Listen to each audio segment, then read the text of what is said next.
everybody. It's me, Rashelle, back again. Just wanted to continue the conversation about healthcare interpreting.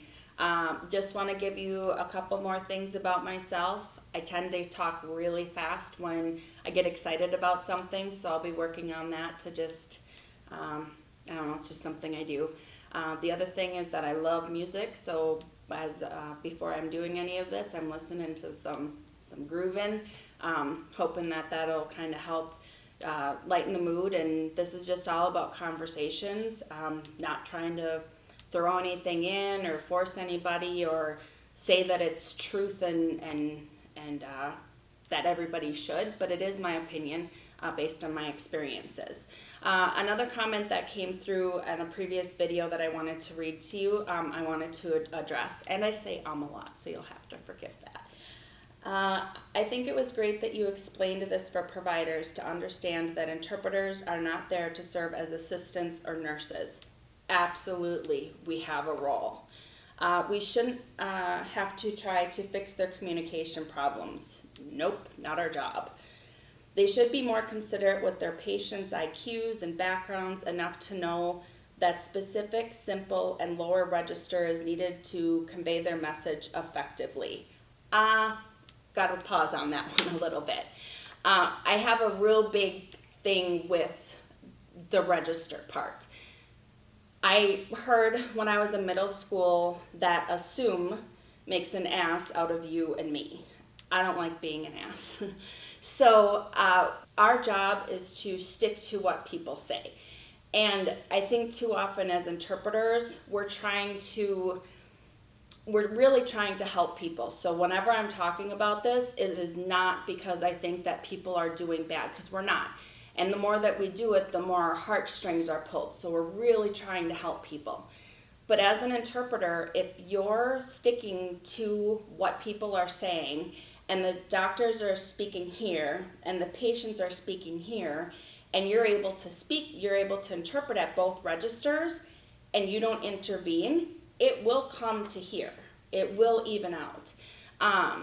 I think that as interpreters, if we're telling providers to watch the IQ or make it simple, and we're assuming that, we're taking the power away from other people.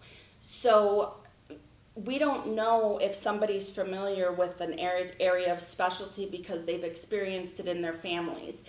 We don't know what the background is.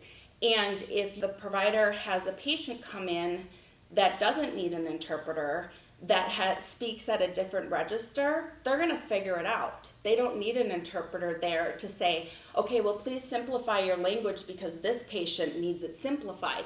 It comes across and it comes through. That's making an assumption that providers don't know how to work with their patients, that they don't know how to read what's going on. And our role as interpreters is a facilitator of communication. Advocacy falls within our scope, but that's not our primary role. And we're not social workers either, thank God. That's a specialty in and of itself as well. So you have family members coming, you have people whose job it is to help somebody if they truly are in need. And if they don't have that need and they speak in a different way, that's going to come out if you're doing your interpreting right. So you really have to stick to that. Because I think that too often in that comment about providers should be more considerate with their patients' IQs, backgrounds, enough to know that specific, simple, and a lower register is needed to convey their message effectively, you're making an assumption about another adult. That's another piece that I think is really important here with interpreting. We want the patients that we work with to have equal access. We want them to receive the same health care that we do, right?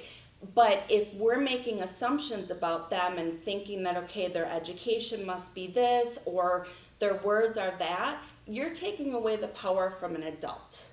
And so the whole point of the work that we do is to have adults be adults, because if people were in their country of origin, they don't have an interpreter there either. They take care of their family, their children, themselves, and there isn't an interpreter there. So our role needs to be about facilitating communication, matching register. Tone is something I can get into at a different point. That's really important too. But when you're doing your job, you have to make sure that you're not assuming and that you're letting adults be adults. And that should be a really important part too. Register is going to work itself out. It will, because if the doctor's saying something really complicated, even in, and I'm gonna put a caveat in here that I really am speaking of the in-person encounter.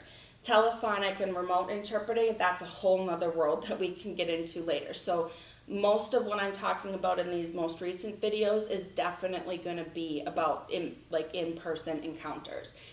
But you even have body language. So if I'm confused, you're going to be able to tell, even if I try and use the words, that I'm not confused.